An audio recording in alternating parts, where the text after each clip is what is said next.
Classification of AI. Artificial intelligence can be classified as weak AI, strong AI. These terms were coined by John Searle to differentiate performance in different kinds of AI machines.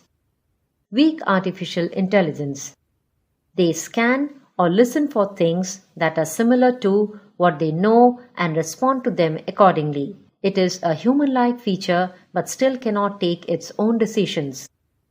All it does is get triggered by a command and respond to what it is programmed to do. It doesn't understand or derive meaning of what you said. Examples of weak AI: iPhone's Siri and Amazon's Alexa chatbots. Strong artificial intelligence. Strong AI has been a crucial part of the AI revolution. It functions very much like a human brain as it can learn and adapt to different situations. It doesn't classify and process data. This means that there isn't a programmed answer to a user's keywords or requests. The results of their programming and functions are actually unpredictable.